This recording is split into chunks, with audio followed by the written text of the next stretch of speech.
Halo teman-teman, selamat datang di channel Putri Novel Audio.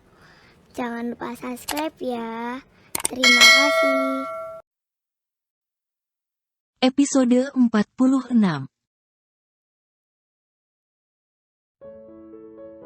Dokter Pram menghela nafasnya dan menatap Raka dan Sarah secara bergantian. Dia sungguh tak ingin menghancurkan hati orang lain, tapi memberi harapan kosong tentu saja menjadi tidak adil untuk orang yang sedang berharap banyak. Raka memegang tangan Sarah sepanjang Dokter Pram membacakan foto hasil CT scan dan menjelaskan dengan begitu rinci. Mendengar hal sesulit ini bukan hal yang remeh. Karena yang mendengar pasti merasa dia hidup tapi hatinya hancur. Waktu kita tak banyak, ucap Dokter Pram akhirnya. Tapi kita bisa membuat waktu yang tak banyak itu menjadi berarti jika kita bisa selalu menghibur dan menguatkannya. Berada di sampingnya dan membuatnya hanya memikirkan hal yang menyenangkan akan membuatnya lebih baik. Sarah dan Raka tahu. Kalimat terakhir itu adalah vonis bahwa ayah Sarah hanya punya sedikit waktu. Aku takut. Sarah menangis entah untuk kali keberapa di dada Raka. Andai saja dia menghadapi semua ini sendiri, dia mungkin tak akan sanggup. Keberadaan Raka di sampingnya adalah kekuatan terbesar Sarah selain berharap kepada Tuhan. Raka menepuk bahu sang istri dengan lembut. Pelukan itu begitu hangat. Kenapa semua harus terjadi pada aku dan ayah? Sarah terisak. Dia tahu usia ayahnya tak akan lama. Raka membimbing Sarah duduk di sebuah kursi di sudut ruangan. Dia tidak ingin kembali ke ruangan ayah Sarah dengan membawa Sarah dalam keadaan begitu hancur dan sedih. Aku tak akan bilang jangan takut untuk sekarang. Karena situasinya sungguh tak mudah. Aku tak bisa bohong merasakan perasaan yang sama. Tapi setidaknya, untuk saat ini kita bisa saling menguatkan. Bisik Raka di telinga Sarah. Kenapa semua hal buruk semuanya terjadi menimpaku? Apakah dosa dan salahku? Sarah menggigit bibirnya yang pucat gemetar. Sayang, dengarkan aku. Raka memegang tangan istrinya itu dengan lembut. Kadang hidup terasa sangat tidak adil pada kita. Tapi jangan membuat kita mempertanyakan Tuhan untuk setiap hal yang kita alami, entah itu musibah atau kecelakaan. Bukan karena kita bersalah atau jahat, tapi karena kadang kala hal buruk pun terjadi pada orang baik. Tapi, aku bahkan tak boleh merasa bahagia sebentar saja. Aku baru bertemu ayah. Tapi kenapa Tuhan seolah ingin merenggutnya dengan cepat dariku? Sarah memejam matanya. Rasa sakit itu meruah dalam dadanya yang sesak. Berusaha menahan tangisnya. Tidak mengapa kamu kecewa. Sayang. Tidak salah jika kamu ingin menangis dan bersedih. Menangis saja. Tidak apa-apa. Raka merengkuh bahu Sarah. Ya, Sarah sedang merasa berada di titik terendah dalam hidupnya. Tantangan hidup yang diterimanya begitu keras. Menghantamnya bertubi-tubi. Hidupnya seolah berkejaran dengan air mata dalam beberapa hari terakhir. Sayang, Mama pernah bilang, permasalahan demi permasalahan yang mungkin harus kita terima dalam hidup bukanlah sebuah hukuman tetapi pembelajaran. Kamu akan menemukan pelajaran di setiap ujian yang harus kamu lewati. Tapi ini sakit sekali. Ini berat sekali. Tabahnya orang. Kuatnya manusia akan merasa takut terhadap kehilangan yang nyata di depan mata. Kehilangan orang satunya yang kamu harapkan bertemu setelah sekian tahun. Ketika kamu berhasil menemukannya dan ternyata kamu tak diberi waktu untuk sedikit lebih lama. Itu terasa sangat sakit. Bisik Sarah sambil meremas telapak tangan Raka. Sayang, percayalah. Apapun yang terjadi nanti, itulah yang terbaik yang harus terjadi. Kamu harus kuat dalam setiap situasi sulit. Karena jalan tak selamanya berlobang. Ada masanya bertemu tempat yang rata. Cobaan ini akan segera kita lewati. Kuatkan hatimu. Sayang, ada aku. Ada Rae. Ada Mama dan Papa. Kita akan melewatinya bersama. Kamu tidak sendirian sayang. Sarah menghapus sendiri air matanya. Dia merasa hatinya menggelayar mendengar kekuatan yang diberikan oleh suaminya itu. Tuhan selalu punya rencana. Berbaik sangkalah kepada-Nya supaya kita dikuatkan. Tuhan Maha Tahu. Dia yang memegang kekuasaan. Tak ada yang mustahil saat Dia berkehendak. Dan setiap hal yang tergambar di depan mata mungkin membuat kita takut, tapi percayalah, kita akan memiliki kekuatan saat benar-benar berhadapan dengan titik itu. Memang tidak mudah, tapi hadapilah dengan berani. Sarah menggandeng tangan sang ayah dengan senyum terkembang di bibirnya. Dokter mengizinkan ayahnya pulang beberapa hari, tapi tetap dalam pantauan. Sarah berencana membawa ayahnya ke rumah orang tua Raka, tempatnya tinggal sekarang, tapi ayahnya menolak. Ayahnya berdalih, merasa malu dalam keadaan sakit tinggal di rumah orang tua Raka. Meskipun orang tua Raka tak akan keberatan sama sekali. Gara urusan Tania sebelumnya, Raka dan Sarah belum melanjutkan rencana mendirikan rumah. Apalagi kemudian mereka konsen mengurus kelahiran Rae. Sarah cuma punya apartemen kecil. Sarah menatap ayahnya yang seketika nampak lebih tua dari sebelumnya. Dia menjadi ringkih dan rapuh. Jalannya pun tidak setegap dan segagah sebelumnya. Ayah tinggal di apartemenmu saja, Nak. Ayah Sarah tersenyum. Aku akan menemani ayah dimanapun ayah mau tinggal. Bagaimana jika tinggal di apartemenku saja? Di sana kamarnya ada 2, usul Raka. Apartemen Raka memang lebih besar dari apartemen Sarah. Kita berdua bisa menginap di sana juga sementara ayahmu tinggal dengan kita. Sarah senang mendengarnya. Raka sangat pengertian sekali. Dia sangat ingin merawat ayahnya itu dengan tangannya sendiri. Setidaknya sebagai anak dia bisa mengabdi antar ayah ke satu tempat. Pinta ayah tiba saat mereka sudah di dalam mobil. Dia menyebutkan satu alamat pada Raka. Kita kemana? Tanya Sarah penasaran. Kita akan menemui seseorang. Dia pasti senang bertemu denganmu. Senyum tak lepas dari bibir ayah Sarah. Dia terus melihat keluar kaca, tak bicara lagi. Sarah tak mau bertanya lagi. Dia menikmati raut senang di wajah sang ayah. Melewati sebuah toko bunga, ayahnya meminta berhenti. Kemudian turun dan membelikan buket bunga krisan berwarna kuning. Dia pasti senang dengan bunga favoritnya ini.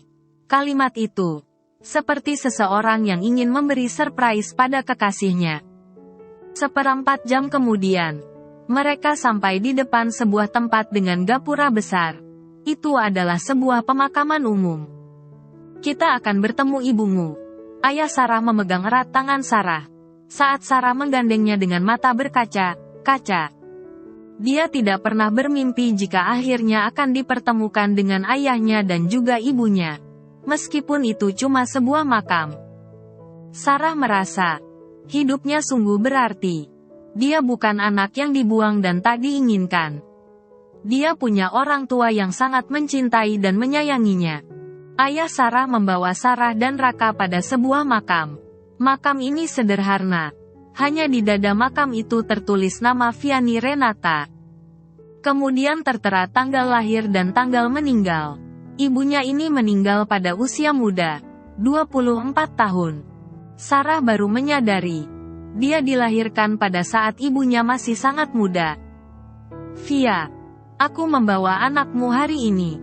Aku menepati janjiku. Suara ayah Sarah seperti tercekat saat dia meletakkan buket krisan kuning yang sedari tadi di peluknya. Air mata Sarah tak terbendung. Dia tersungkur di atas kuburan sang ibu, menangis tanpa bisa ditahan lagi.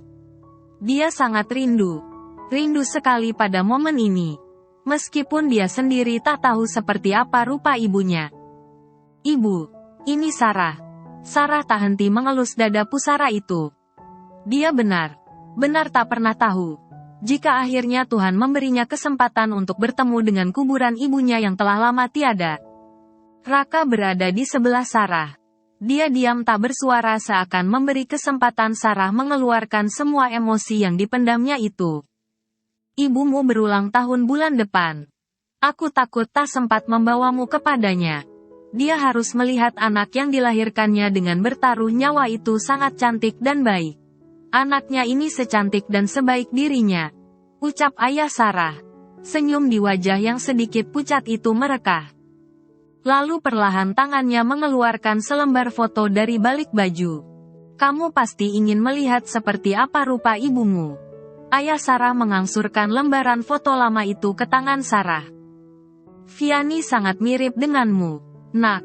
Bahkan hampir tak ada yang berbeda dari kalian berdua. Aku seperti melihat gambaran Vianney dalam dirimu. Dengan tangan gemetar Sarah memegang foto yang kusam dimakan usia itu. Pertama kali pula dalam hidupnya melihat foto ibunya. Jantung Sarah terasa berhenti berdetak. Dia melihat foto itu seolah tak percaya. Wajah ibunya saat muda sangat mirip dengannya. Bahkan andai dia bercermin maka dia akan hampir tak bisa membedakan dengan dirinya. Kamu tidak perlu mencari bagaimana ibumu. Jika kamu merindukannya, pandanglah kaca. Dia ada di sana. Di dalam dirimu. Ucap ayah Sarah sambil tersenyum. Meski getir. Sarah menatap foto itu tak berkedip. Dia terlalu jauh membayangkan seperti apa rupa ibunya. Bahkan setiap hari dia bisa melihatnya dalam gambaran dirinya. Diciuminya foto sang ibu. Memeluknya dengan air mata berderayan. Hatinya menaikkan 1000 doa. Untuk kedamaian ibu tercinta meski dia berada di alam berbeda. Sarah dan Raka memberitahukan segala sesuatu tentang penyakit ayahnya kepada orang tua Raka. Sekaligus Sarah meminta izin sementara waktu akan tinggal di apartemen bersama Raka. Orang tua Raka tidak keberatan malah berharap Sarah bisa membawa ayahnya untuk tinggal di rumah mereka. Sayangnya ayah Sarah memilih sementara tinggal di apartemen saja sambil menunggu jadwal melakukan radioterapi yang akan dilakukan saat kondisi ayah Sarah memungkinkan. Sarah sangat ingin merawat sang ayahnya dengan tangannya sendiri. Meluangkan waktunya untuk sang ayah sebanyak mungkin untuk bisa bersama. Betapa berharganya waktu dan kebersamaan saat kita tahu. Masa itu begitu singkat. Ayah, mau makan apa malam ini? Tawar Sarah saat mereka duduk santai di ruang tamu apartemen. Ruangan di situ hanya ada 4. 2 kamar tidur dan 1 dapur kecil ditambah ruang tamu. Untuk ukuran kemewahan, apartemen Raka itu cukup luks. Iya, Pak, Sarah jago masak. Loh, Raka mengerling ke arah istrinya sambil memainkan kerincingan Rae di dalam boxnya. Si bocah mungil tampak asyik menggapai dengan kaki tangannya. Terserahlah mau masak apa. Ayah makan semuanya. Di Kanada ayah biasa makan apa? Tanya Sarah sambil memasang celemeknya. Ayah Sarah mengangkat alisnya. Sepertinya dia sedang memikirkan sesuatu. Poutine, split pea soup. Sarah bisa memasaknya biarpun tidak mahir sekali. Tapi lumayanlah rasanya. Sarah tersenyum pada ayahnya. Membanggakan kemampuannya. Aku mau. Sayang. Raka menyahut dengan antusias. Kamu. Semuanya juga mau. Perasaan telur ceplok saja tetap minta tambah tadi pagi. Sarah terkekeh pada Raka. Ya, iyalah. Kalau istriku yang masaknya. Telur ceplok saja rasa rendang daging. Raka nyengir. Masa sih? Perasaan daging sama telur jauh lo rasanya, sayang. Kalau Muji suka kelewatan. Sarah mencubit lengan suaminya itu dengan gemas. Tapi kamu suka, kan? Raka tertawa menyambut cubitan yang sama sekali tidak sakit itu.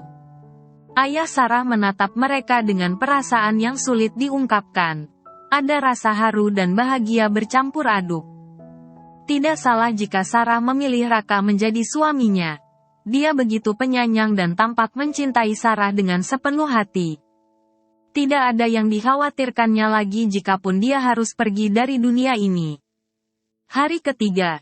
Di apartemen Raka. Semua berjalan baik saja. Ayah Sarah meskipun tidak fit tapi menurut dokter dalam kondisi yang cukup bagus. Besok akan diadakan tes lengkap untuk kesiapan melakukan kemoterapi pertama.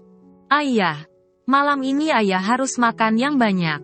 Besok pagi dokter meminta ayah puasa untuk persiapan tes darah.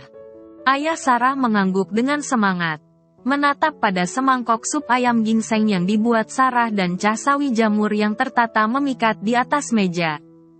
Sarah juga sedang membuat sugar pie spesial buat ayah. Siapa tahu ayah rindu dengan Kanada, kata Sarah.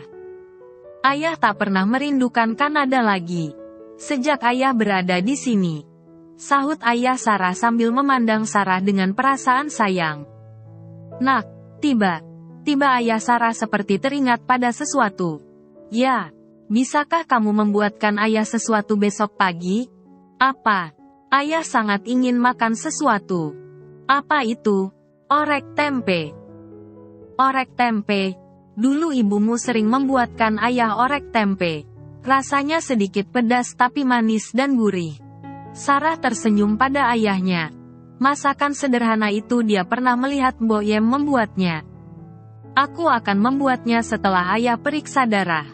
Ya, besok pagi ayah harus puasa dulu. Dara menyendok sup ke dalam mangkok. Sang ayah menatap Sarah dengan tatapan sungguh berbeda.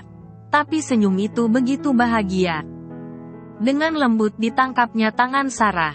Tangan itu terasa dingin. Nak, saat ayah harus benar pergi tak ada yang ayah sesali lagi. Aku tahu. Kamu adalah perempuan yang kuat. Tak ada yang bisa menghancurkanmu. Sarah tercenung menatap mata yang semakin kuyu itu. Ayah harus segera minum obat. Makanlah dulu. Tidak usah berbicara macam. Tegur Sarah. Merasa tidak nyaman mendengar ucapan sang ayah. Bunyi bel di pintu kamar mereka membuat Sarah melirik jam. Raka bilang kembali dari rumah papa mungkin jam 9-an. Ini baru setengah 7. Sarah sedikit heran. Raka pamit sore tadi pulang ke rumah mengambil beberapa dokumen sekaligus beberapa barang Rae. Bukalah. Ayah Sarah menggerakkan bahu kirinya yang terasa nyeri dengan hati. Ayah ada tamu. Sarah menatap sang ayah. Dia yakin dirinya tak punya janji dengan siapa kecuali mungkin ayahnya sedang menunggu seseorang. Ya, aku mengundang papamu, kata ayahnya hampir serupa gumam, sambil mengunyah daging ayam dari dalam sop. Papa, bukankah papa belum pernah ke apartemen ini? Sarah mengeriyit dahi. Sementara bel kembali berbunyi. Aku mengirim alamatnya lewat Sherlock. Ayah ingin bicara dengan papa? Kenapa ayah tak bilang? Kan Raka bisa menghubungi papa. Aku hanya ingin berbicara empat mata dengan papamu, sahut papa Sarah. Berbicara tentang apa? Bukalah pintunya. Tidak enak papamu menunggu begitu lama di depan pintu, tegur ayahnya. Tangan itu gemetar menyendok nasi ke mulutnya. Sarah beranjak dan membuka pintu. Papa angkatnya berdiri di sana, seorang diri, dengan baju sweater warna navy. Dia begitu santai seolah sedang ingin bertamu ke rumah tetangga untuk bermain catur saja. Dan memang di tangannya ada papan catur yang ditentengnya di tangan kirinya seperti sebuah buku. Papa, Sarah mencium tangan papa angkatnya. Dia masih bingung dengan kedatangan papanya ini. Apa kabar cucu papa? Tanyanya sambil melangkah masuk. Dia baik. Pa, baru saja tidur di kamar. Oh, ayahmu di mana? Lagi makan di dapur. Papa mau makan juga. Sarah mengikuti langkah papa angkatnya menuju meja makan di dalam dapur Sarah. Kebetulan, papa juga memang belum makan. Papa angkat Sarah menarik kursi yang berhadapan dengan kursi ayah Sarah. Kotak papan catur yang dipegangnya dilepas begitu saja di atas lantai, di bawah meja makan. Lama kita berdua tidak makan bersama. Hampir 30 tahun. Tiba ayah menyeletuk saat Sarah memberikan piring kepada papa angkatnya itu. Dua kakak beradik itu saling pandang dalam beberapa lama. Sebuah kerinduan yang enggan untuk mereka masing katakan menyeruak satu sama lain. Terima kasih sudah datang, ucap ayah Sarah lirih.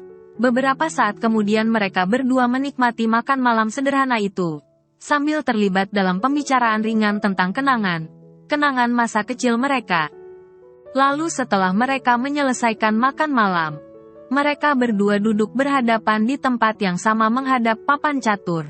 Setelah Sarah membereskan meja, "Kamu menantangku bermain catur?" tanya ayah Sarah, sedikit heran. "Ya, dalam perjalanan kemari aku membelinya. Aku tiba teringat terakhir kali kita bermain catur puluhan tahun yang lalu saat kita masih remaja, dan akulah yang telah kalah. Malam ini, tiba aku ingin membalas kekalahan itu." Papa angkat Sarah terkekeh. "Kita tidak sempat lagi memainkan permainan ini sejak aku menikah dan kita larut dalam kesibukan dunia," ucapnya kemudian.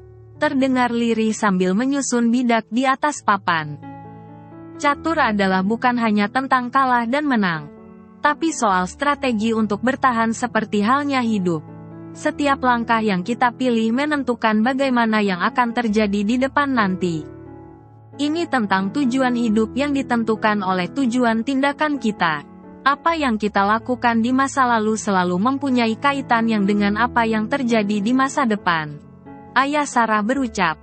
Mata yang nanar itu tidak bisa menyembunyikan sesal di matanya. "Hakikat kita menggunakan pion untuk melindungi raja." Papa angkat Sarah menggerakkan sebuah pion untuk pertama kalinya. Pion mungkin kecil, tapi dia tak pernah mundur, hanya terus saja maju. "Seharusnya aku dulu melakukan hal yang sama. Meski aku bukan apa aku tidak perlu bersembunyi. Maka mungkin aku bisa melindungi apa yang sesungguhnya paling berharga bagiku." Ayah Sarah menatap kepada punggung Sarah yang sedang mencuci piring. Dia seolah sedang menelan 1000 sesal atas apa yang telah diperbuatnya kepada anak satunya itu. Kita melangkah baik di kotak hitam maupun di kotak putih selalu mempunyai konsekuensinya sendiri. Terkadang pilihan kita membuat kita harus menanggung resikonya seumur hidup.